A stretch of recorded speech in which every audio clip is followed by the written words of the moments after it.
이번에는 나경원 후보에게 주도권을 넘깁니다.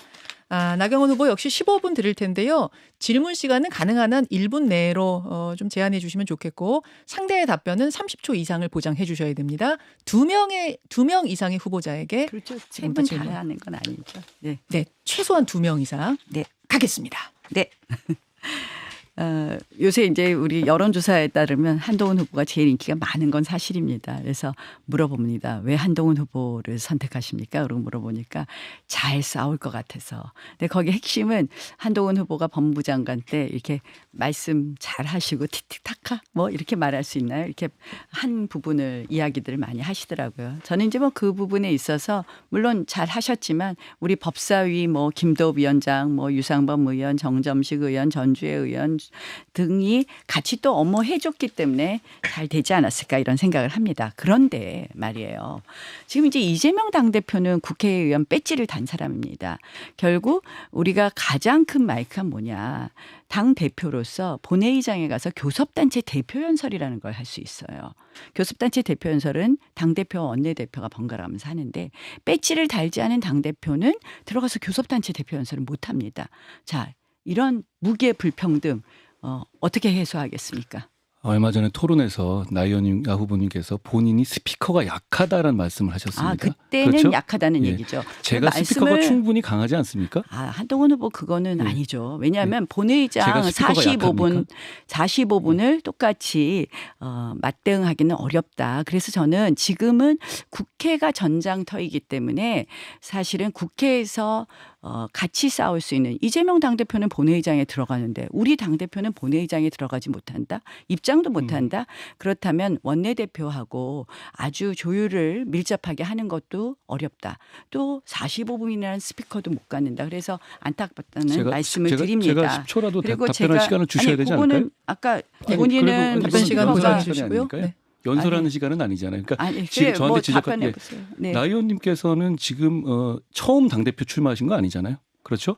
지난번에 2번에 나올 때는 둘 다 원외셨습니다. 네, 그때는 이유가 스피커 신경 없었고 그때는 국회 중요하지 않았습니까? 그때는 전장터가 선거였습니다. 그때는 전장터가 국회가 아니었어요? 대선을 앞둔 거였고요. 그리고 총선을 앞뒀습니다. 자, 이번에는 왜 중요하느냐.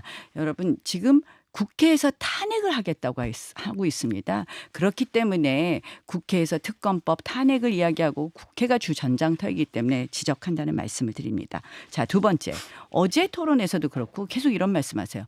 탄핵이란 과거의 이야기를 할 때가 아니다. 탄핵이란 공포 마케팅을 하지 말아라라고 얘기하는데 자, 민주당이 지금 대통령 탄핵을 추진하려고 한다고 봅니까? 아닌다고 봅니까? 추진하려고 하는데 저는 국민들과 당심이 저와 나경원 대표님 중에서 누가 그걸 잘 막아낼 수 있을지를 충분히 알고 계시다고 생각합니다. 자, 저는 이제 그게 말씀으로만 되지 않는다는 말씀을 좀 드리고 싶은데요. 사실은 자, 탄핵이라는 걸 추진한다고 보는데 왜 자꾸 탄핵은 과거의 이야기라고 말씀하시는지 공포 마케팅이라고 말씀하시는지 탄핵에 대해서 굉장히 나이브한 생각을 가지고 있지 않나 하는 생각을 합니다. 왜냐하면 지금 탄핵 청원 청문회가 이미 진행이 되고 있기 때문에 여기에 대해서 그런 인식을 하시는 것 자체가 굉장히 위험하다는 말씀을 하면서 아니 이건 질문이 아니니까 조금 이따 말씀하시죠. 자꾸 이렇게 끼어드시지 마시고요. 모든 게 연설을 하시는 것 같아서요. 아니 1분 안 넘었어요. 질문 주시죠. 자, 저는 사실은 탄핵에 구실마저 주신다는 점에서 굉장히 안타깝게 생각을 합니다. 나이브한 인식 플러스 구실을 준다는 거죠. 자, 첫 번째. 아까 이관섭 실장에 대해서 이야기하겠습니다. 이관섭 실장에 대해서 당무 개입이라고 말했습니까? 본인을 사퇴하라고 한 것. 당무 개입이라고 말씀하셨습니까? 제가 당무 개입이라고 정확하게 지적해서 얘기한 적은 없어요. 어제 나경원 대표님께서 본인에 대한 것 사실상 당무 개입인 것처럼 말씀하신 것처럼요. 우리 한동훈 후보는 꼭 거꾸로 반문하듯이 갖다 집어넣으신데요. 제가 저에 대한 건 당무 개입이 아니라고 끝까지 방어해드렸죠. 대통령을. 자, 이관섭 실장이 사퇴하라는 것을 원희룡 후보가 지적한 것처럼 당무 개입이라고 온천하에 말씀하셨습니다. 저는 이거는 구실을 제공하는 것 플러스 대통령을 협박하는 거라고 생각을 합니다. 자, 박근혜 대통령 공천관리위원장 누구 시키라고 했다. 이걸 탄핵 그것을 형사 기소하셨었죠? 아닙니다. 뭐 잘못 알고 계신데 그거 아니요, 그게 저- 기소됐다고요? 그거 플러스 비례대 저 여론조사한 거 다 해서 당무 아니, 개입이라고 아니, 기소하셨죠? 공천 관련한 얘기였습니다. 공천 플러스 공천관리위원장을 시키라고 하는 것까지 기소한 것으로 저는 확인했습니다. 자, 이관섭 실장이 나한테 사퇴하라 그랬다. 이걸 당무 개입이라고 이야기하면 당무 개입은 형사 기소 대상 맞죠?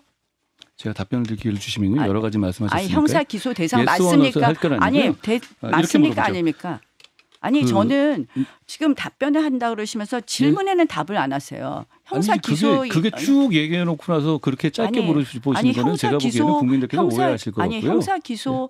형사 기소 하셨습니까 아닙니까? 당무 개입이라는 그거 것으로. 저한테 물어보실 이유는 아닌 것 같아요. 아니 예. 아니 유죄 그 판결이 났죠. 아니 유죄 판결이 났죠. 이렇게 기소를 말씀드리죠. 했으니까 유죄 판결이 유죄 나죠. 판결이 기소 났죠. 담당 검사 아니셨습니까? 왜 본인한테 불리한 거 답을 안 하십니까? 말장난을 하시네요. 아니 그걸 말장난이라고요? 예, 예. 이건 토론의 올바른 태도가 아니시죠. 말장난이라뇨. 너무 가르치려고 하지 마시고요. 아니 가르치는 게 아니라 제가 질문을 하잖아요. 예. 제가 지적하는 건요. 자꾸 구실을 주신다는 말씀이에요. 저는 사실은 당무 개입이라는 기소 자체가 굉장히 법조인들의 시각에 의해서 잘못된 기소라고 생각을 합니다. 그런데 이관섭 실장이 본인에게 사퇴하라고 했다는 것을 온 천하에 공개합니다. 또 이번에 김 여사의 문자에 관련해서도 당무 개입이라고 얘기를 하고 그것에 대해서 본인이 대답을 하면 또 국정농단이라는 이야기를 합니다. 이게 다 뭐냐? 우리가 탄핵 때 또 박근혜 대통령이 형사 기소된 내용입니다. 질문을 저는 하고 제가 답변할 기회를 주셔야 그래서 될것 예, 지금 시간 재고 있습니다. 자꾸 구실을 주신다라는 점에서 탄핵을 맡기는커녕 오히려 리스크를 더 높이지 않나 이렇게 생각을 합니다. 질문 주십시오. 자, 질문하겠습니다. 예. 법무부 장관으로서 참 말씀 국회 와서 잘 하셨는데요. 저는 외화 내빈이란 말이 딱 맞다고 생각을 합니다. 법무부 장관으로서 이재명 대표 그 당시 구속 기소하겠다고 했는데 영장이 기각됐습니다. 책임 느끼십니까? 안 느끼십니까? 법치에 대한 시스템을 잘못 이해하고 계시네요. 구속영장이 기각됐다고 해서 정치적 중립 의무가 있는 법무부 장관이 책임을 느껴야 한다는 말씀 계속 반복하시던데요. 아무리 정치라 하더라도 좀 몰상식한 얘기 진짜 같아요. 저는 몰상식이요. 저는 법무부 장관으로서 기본적인 본인의 책무를 알지 못하고 법무부 장관을 내 일을 하신 것 아닌가 이렇게 생각을 합니다. 아니 자, 그 당시에 영장 기각되면서 강서구청장 선거도 졌고요. 그다음에 법무부 장관 그 당시 영장이 기각되고 나서 많은 분들이 이재명 대표에 대해서 우리가 얘기했던 형사적 혐의가 다 무죄인가 무혐의인가 이런 생각을 하게 되었습니다.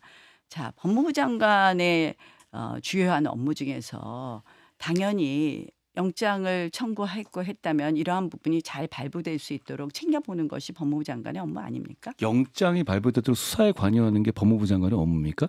자, 거꾸로 얘기하겠습니다. 아니, 제 그러면 말씀은 법무부 어떤 거예요? 장관은 예. 계속 이렇게 말씀하세요. 구체적 사건의 수사 지휘는 할 수 없다. 구체적 사건 수사 지휘도 일단 법조문으로는 할 수 있는데요. 저는 그러면 법무부 장관의 일은 대선 공약이었죠. 하지 않겠다고 자, 하는 게. 한동훈 후보의 얘기대로 하면요. 법무부 장관은 일체 사건 수사하고는 아무런 관련이 없고 그건 검찰총장이 할 일이다. 이런 취지세요. 그렇죠? 그게 우리 시스템입니다. 그래야 아니죠. 하고요. 아니죠. 자, 법무부 장관이 그러면 야당 대표의 수사에 직접 관여해야 된다는 위험한 주장을 하시는 거예요. 지금? 아니죠. 제가 드리는 말씀은 법무부 장관은 일반적인 사건에 있어서도 주요한 적폐 수사 같은 것을 제대로 되게 해라. 큰 가르마를 타주는 것이 법무부 장관의 일입니다. 지금 수사에서 가르마를 타주는 것이 법무부 장관의 일이라고 말씀하시는 겁니까? 아니 한동훈 제가 수사에서 가르마가 아니라 무엇이 중요하고 어떤 것을 해라라고 이야기하는 것이 법무장관의 일이다. 만약에 한동훈 후보의 논리대로 하면요. 법무장관은 할 일이 출입국 관리하고 교정행정밖에 없겠어요. 법무행정을 잘못 이해하고 계시네요. 대단히 많은 일을 하고 있습니다. 자, 지금 사실은 그 부분에 대해서 책임이 없다는 것 자체가 굉장히 전략적이지 못하고 외화내빈이다.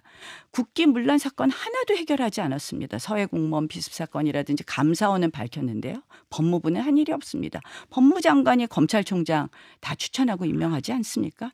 검사들 배치하는 거 다 법무장관이 하는 거 아닙니까?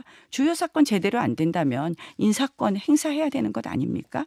저는 법무장관 지금 그런 식으로 해석을 하면 법무부 장관은 어떤 사건이 진행이 되든지 아무런 책임이 없다. 굉장히 위험한 발상이라고 생각을 합니다. 선대위원장으로 하신 거 말씀드리겠습니다. 선대위원장도 답변을 할 기회를 주셔야 될 것 같아요. 충분히 저한테 말씀 아니, 정말 1분 정도 질문할 발언 제가 잠깐 좀 끼어들겠습니다. 1분 정도 나 의원님께서 말씀을 하셔서요. 예, 그럼 답변 기회를 한번 갖다가 질문하시는 걸로 할까요? 예. 당무 개입 위험하다고 하시던데 탄핵 제일 많이 말씀하시고 당무 개입 제일 많이 말씀하신 게 바로 나 후보님입니다. 7월 10일 날 나 후보님은 페북에다가 원희룡 후보 출마 자체만으로도 당무 개입이다 이렇게 말씀하신 적 있죠. 그거 자체가 본인이 이 프레임을 공포하고 오히려 더 공고하게 하는 거 아닌가 말씀을 드리고요. 그리고 법무부 장관은 구체적 사안에 개입할 수 없습니다. 저는 어차피 정책적인 얘기에 관여된 거긴 합니다만 나 의원님께서 저에게 본인의 그 패스트트랙 사건 공소 취소에다가 부탁하신 적 있으시죠? 저는 거기에 대해서 제가 그럴 수 없다고 말씀드렸고요. 그런 식으로 저희가 구체적 사안에 개입할 수 없습니다. 법무부 장관은.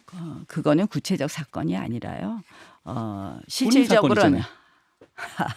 그거는요. 저의 유무죄에 관한 것이 아니라 우리 헌법과 법치를 바로 세우느냐 아니냐의 문제입니다. 저의 유불리는 중요하지 않다고 생각을 합니다.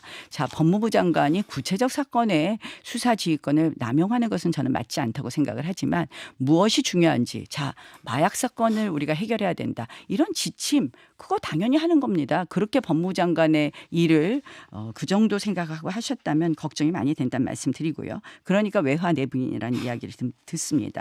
선대위원장도 마찬가지입니다. 시스템 공천 얘기를 하셨는데 사실은 인천 계양도 그렇고 그 마포 여기 계시네요. 네. 마포도 마찬가지입니다. 시스템 공천이라는 것, 당이라는 곳은 다 시스템이 있는 것입니다. 근데 한동훈 위원장이 비대위원장으로서 정말 선거 관리를 시스템에 맞춰 했느냐. 뭐 사천 논란 저는 이런 이야기 하지 않겠습니다. 시스템에 안 맞췄다는 거죠. 저는 몰랐습니다. 인천 계양을 발표하고 서울 마포구를 발표하는데 현역 위원장이 있고 다른 공천 신청자가 있는데 아무런 의논 없이 그 자리에서 갑자기 자, 마포울은 누가 나갑니다. 인천 계양은 누가 나갑니다. 이거 시스템 공천 맞습니까? 제가 거기서 공천을 결정했다고 말씀드린 적은 없죠. 나 의원님도 그 자리에 계셨다시피요. 그리고 나 의원님 그때 대단히 잘했다라고 제 옆에서 굉장히 칭찬해 주셨던 걸로 저는 기억합니다. 저는 김경률 그렇죠? 후보가 마리 앙뚜아네트 발언을 하기 전이었고요. 저는 적어도 위원장들하고 협의를 하고 공천심사위원회하고 이야기가 된 줄 알았습니다. 그 당시 김경률 후보 얘기하는 것에 대해서 굉장히 칭찬하지 않으셨어요? 그 당시 지금 논점을 바꾸지 마세요. 그 당시 뭐라고 말을 하셨냐면 4월 12일 김경률이 나갑니다라고 말했습니다. 그거는 공천을 주겠다는 이야기였습니다. 지금 말씀을 바꾸지 말라는 말씀을 굉장히 하고요. 잘했다고 하셨잖아요. 아니 제가 저는 지금 말씀드리잖아요. 공천심사위원회와 얘기가 되거나 적어도 원외 당협위원장들 거기에 신청한 사람들과 이야기가 끝났다고 생각을 했습니다. 정치라는 것은 제가 조율된 이후에 말하는 것과 조율되기 전에 말하는 것은 다르다고 생각을 합니다. 나 의원님 지금 2분 정도가 남았는데 한 예. 분에게만 질문하셨다는 거 참고해 주십시오. 그다음 이제 2조 심판도 한번 말씀드리겠습니다. 이제 선거 때 엄청 지원 유세 많이 했다고 말씀하시는데 저희 선거 때문에 다 그렇게 합니다. 저는 심지어 직책 없이 대통령 선거 때도 88번 유세했습니다. 이번엔 한 번도 안 하셨죠? 제가 뭐 우리 당이 사정이 좀 넉넉했고 했으면 할 수 있었을 텐데 제가 힘든 수도권에서 한석을 지키는 것만으로도 당에 기여한다고 생각해서 못했습니다. 자, 2조 심판에 대해서는 원희룡 후보한테 물어봐야 되겠네요. 자, 잘된 선거 전략이라고 생각을 합니까? 2조 심판 당연히 해야죠. 근데 그게 주된 걸로 올라와서는 안 된다고 생각합니다. 여당은 당장 그 영부인 사과 문제부터 잘 당정 조율을 해서 풀었어야 되고요. 그래서 국민들의 분노 내지는 불신 이것을 누그러뜨려야 됩니다. 그랬으면 당정 충돌과 불신이 없었으면 그 후에 예를 들어서 최상병 사건의 문제라든지 아니면 의정 갈등의 문제도 그리고 민생을 살릴 수 있는 정책도 훨씬 더 풍부하게 국민들에게 전달되면서 총선 결과가 완전히 달랐을 것이라고 생각합니다. 이제 저는 안타까운 게 2조 심판도 필요한 부분이 있었지만 실질적으로 이제 그 해당 지역의 나중에 후보자들이 다 볼멘 소리가 이거예요.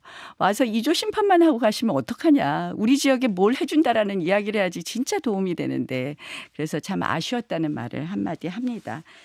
실질적으로 제가 우리 한동훈 후보를 보면서 사실 정말 이 아직 좀 정치적으로 숙련되지 않아서 그런지 이렇게 리스크가 되는 말씀을 툭툭 하는 거예요. 지금 문자 논란도 당무개입 국정농단 이야기하니까 야당이 바로 여사 당무개입 게이트 이런 말을 들고 나옵니다. 그래서 걱정이 많이 된다는 말씀 드립니다. 자, 여기까지 15분 동안의 주도권 토론 나경원 후보가 진행을 해주셨습니다. 여러분께서는 지금 CBS 김현정의 뉴스쇼가 마련한 국민의힘 당대표 후보자 토론 듣고 계십니다.